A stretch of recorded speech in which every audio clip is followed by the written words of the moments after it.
Dear students, good evening. Welcome to Law Excellence IAS. Let us start the discussion on today's newspaper, that is 28th January 2021.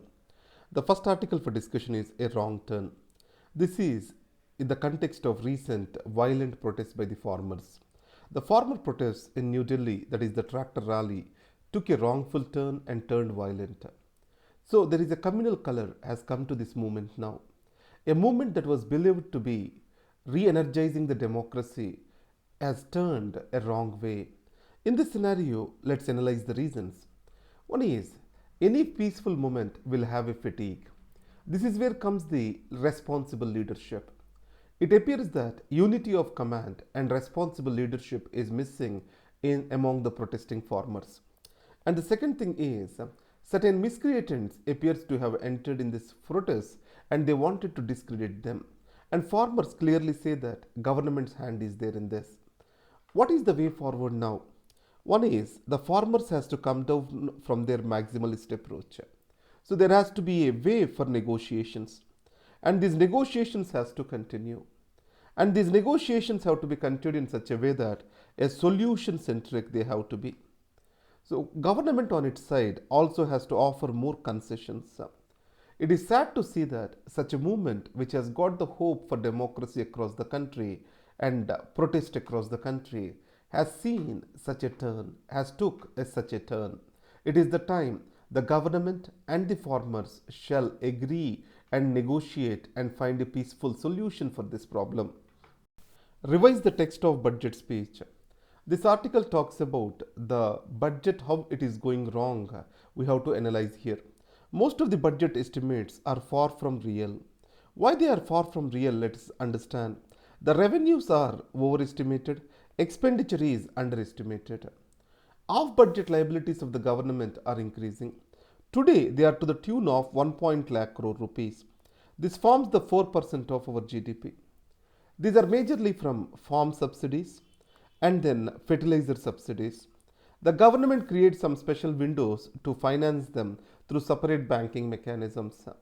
So these are more and more increasing. Another is infrastructure funding, for example, long term irrigation fund. The funds in this, the expenditure in this, is considered in long term liabilities but not as part of the budgetary liabilities. So, this kind of exercise makes the budget more unrealistic. Added to that, the central government is also not paying the money which it is due to the states. The center has to pay the statutory transfers to the states. So, these are authorized by the constitution, and much of the funds are not reaching to the states, and also GST compensations, MG Narega related central sponsored schemes funds, these are not reaching to the states on time. So not giving the states funds is another liability that is being there on the center today. And next is economic recovery. The ministry is talking about V-shaped recovery. Economic recovery cannot be true if unemployment and other factors are not taken into consideration. Today, unemployment is high and the poverty is increasing in the country, distress, hunger, everything is increasing. So, without taking these into consideration, economic recovery is not a true recovery. And finally, if you observe the CGA data, Controller General Accounts data, the amount of the money spent by the government during pandemic is only 86,000 crore rupees more. It means the government has spent only some thousands crores in excess, not the lakhs of crores, 20 lakh crore fiscal stimulus. All these is a wrong information.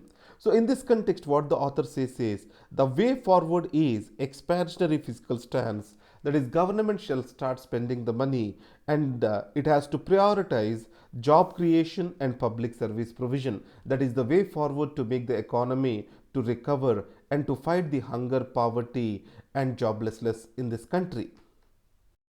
Keep the wheels of economic recovery turning. So monetary policy did its best, RBI did its best to give its supportive hand for growth. The monetary policy is accommodative for the past 1.5 years. And the next is liquidity is also infused into the market through various instruments.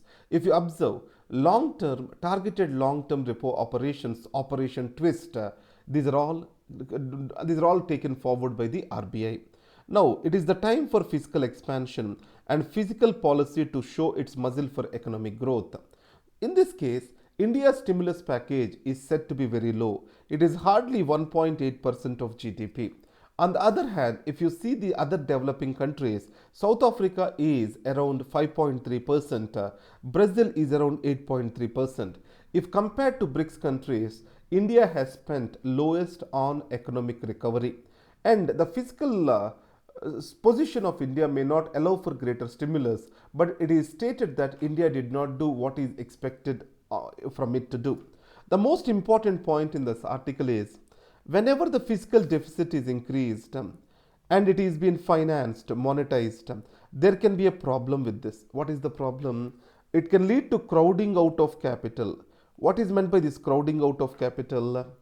The money which is supposed to go to the private sector will come to the public sector. Government will be spending. It will lead to decrease in private investments. That is what is the normal fear. But it may not work in India. If the fiscal deficit is spent on creation of infrastructure, a strong public infrastructure attracts the private investments. In India, the greater force to drive the private investments is the public infrastructure. This theory of crowding out of capital due to higher fiscal deficits may not apply in the context of India. So keeping this in mind, government can liberally spend on creating the public infrastructure like healthcare, education, and physical infrastructure like ports, roads, etc. These are the points that need to be kept in mind. Troubling trends. So inequality is widening. Oxfam report has clearly stated the existing developmental theory prioritizes more for growth, and growth is seen as an essential for reduction of poverty. In the process of reduction of poverty, inequality is seen as a necessary evil. So in this context, more focus on growth and less emphasis on distribution of the growth makes the entire developmental process non-inclusive. The Oxfam report clearly states that the pandemic has worsened these inequalities. And in this context, the rich people, they are able to recover all their lost wealth in 9 months. But for the ordinary people, it is expected to take more than a decade. Added to that, in India, the richest person, what he earned in 1 second, takes a poor man at least 3 years to earn the same. That shows the intensity of the things. And added to that, the difference of the gains between investors and labor, that is workforce, is increasing. That is going to create a more unfair world. Today, the capitalistic mode of progress is more or less unquestioned. But the rising inequalities ultimately lead to increased social and economic instabilities. So that's the reason why the world has to take care of the existing inequalities in a time targeted manner. Emphasizing self-reliance in science, new science policy has come up, and this new science policy wants to make India the third country or third biggest country in scientific achievements. Probably the other two are US and China. And if you see this to the reality, India spends still close to 0.5 to 0.6% of GDP on research. If you go to the countries like US, they cross even 10%. And government blames private sector for not adequately investing in research. Across the world in basic sciences research, private sector has no interest. It is the government that has to take it forward. So the argument of the government do not hold good over here. Next is CSIR labs.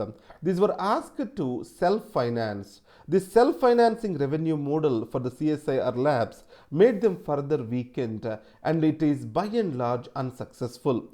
And if you go to policy process is to be more inclusive, and the institutions of science, they have to be more decentralized, and they have to be made autonomous. The policy talks about decentralized administration, but financial autonomy is also required for the operation of these particular labs.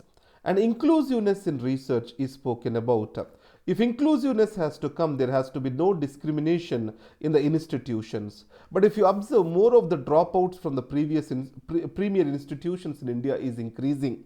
And added to that, rationality and scientific temper, next is inquiry, all these need to be encouraged in Indians. This is what fundamental duties talk about. This can happen only when the society and the government are open to change. But if the government is promoting pseudoscience and superstition and promoting the organizations like Rashtriya Kamadhenu Ayog, we cannot expect a open progressive society in India. So that way this article is more critical about India's journey towards science and technology. Supreme Court asks for timeline on appointments. So we have memorandum of procedure to appoint judges for the higher judiciary. In this case, collegium, it recommends the judges' names to the government of India, and government has to cross-check them before they appoint them. In this context, more than 120 days the file is pending with the government. So this kind of delay is crippling the judiciary. More than half of the vacancies exist today in the high courts in the states. This has to be solved. Finally, OIC Viswam file dissent on DNA bill. So what is this DNA bill? A person, if he is being convicted or if he is imprisoned for one or the other crime, then the DNA of him can be collected, stored and retrieved and compared as and when necessary. So this is what is often stated as DNA profiling. If you observe in India, who are the people who are being kept in jail, incarcerated? Most of them are minorities and Dalits. They are in high proportions incarcerated. These minorities and Dalits, they have a greater chance to get profiled with their DNA. That where Mr. Owaisi objects, this can lead to community profiling in India, and also it is violative of right to privacy judgment given by the Supreme Court in Puttuswamy case. These are the objections raised. Thank you very much. This is Dr. Rambabu signing off for Law Excellence IAS.